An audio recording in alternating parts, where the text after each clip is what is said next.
that fear is corrupted faith. It is essentially faith, but faith in the wrong things, in the things that you don't want to have happen. I think it's true. I realize that very often the fears that we have, financial fears, and really any fear, is us fixating on a future outcome that we don't want and starting to believe more and more that it is going to happen. I'm reminded of a story that I saw on a TV show where an athlete was talking to their coach and he was afraid of being this star football player.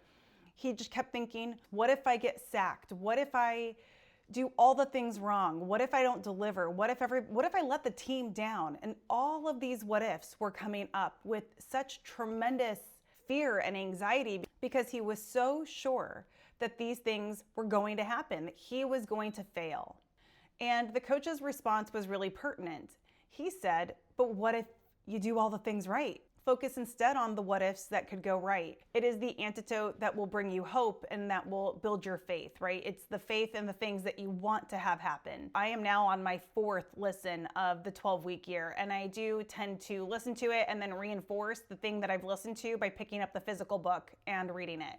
While I was listening to his discussion on how to craft a vision, I realized there's what if in there. There's a positive what if in there. It's the kind of what if that we need. He has you go through a laundry list exercise where you just put everything on paper, all the things that you want to do, all the things that you want to have, and then all the things that you want to be. And you do not edit yourself in the process. You just dump it all out. So this could be like, I want to be financially secure. I want to have a paid off home. I want to do regular investing. The program or the process that the 12-week year suggests is that you do this brain dump. And this creates an overarching aspirational vision of what you want your life to be like. And then you take that aspirational vision and you look at it and you think, what are the things on here that I really want to have happen in the next 3 years? Now, the thing that really made me connect the discussion on faith and fear with this vision crafting is the question, what if? So there's a graphic in the book that I will share with you guys. And in the graphic, he starts at the bottom and he says, okay, when you have your aspirational vision, some of it might feel impossible to you. Like, let's say one of my aspirations is that I want to have 1 million YouTube subscribers. From where I am today, it might feel impossible. The question you have to ask yourself is, but what if I could? What if I did it? What if I could get that many subscribers? Asking the what if is going to get you to the place of where you can start to consider it possible. And once you believe it's possible, you might ask the question, how might I? If you start with how might I, or how am I going to do it, or how do people do it, or how is it going to get done, before you believe it's possible, you shut yourself off. So step 1, create that aspirational vision, and then ask yourself, what if it really is possible? What if I did get those results? Once it gets moved into the possible realm, you ask, how might I?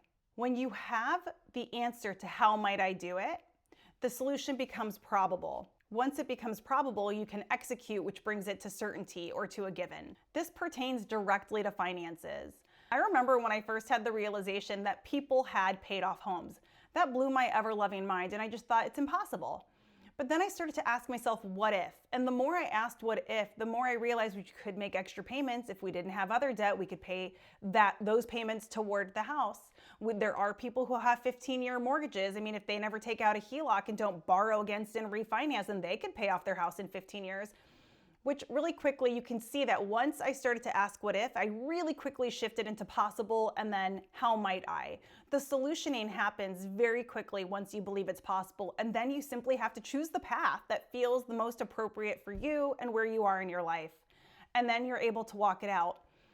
Obviously, the hard part is execution. Once you have those tactical steps, it's just a matter of time. Time is of the essence. Recognize that it is possible for you. Ask the proper what ifs. Don't lean into the fear. Don't tell yourself the market's going to crash, or there's going to be an emergency, or it's never going to work out for me. There's so much language that will keep you in scarcity thinking and feeling like you'll never succeed. Instead, ask, but what if it could happen for me? What would it look like? The what ifs can be so powerful for the negative or for the positive. And so I just want to encourage anybody who's watching today, like, let it be for the positive.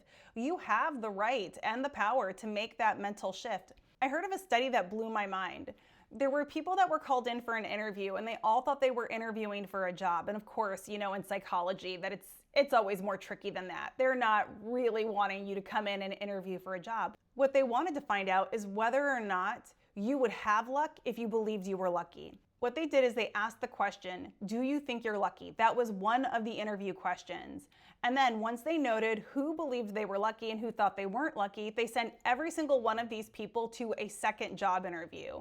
The second job interview was down the road, around the corner, a little distance away.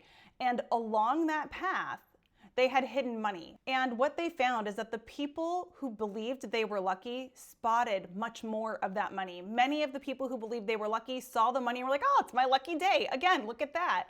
But the people who didn't believe they were lucky, the people who professed their unluckiness, they didn't see the money. They just walked right past it. And it wasn't more hidden for them or less hidden for the other people. They just don't see it. They just don't see the opportunities. You can begin to tell yourself today that you are lucky. I heard this and I seriously went to my kids and I was like, you're so lucky. We are so favored.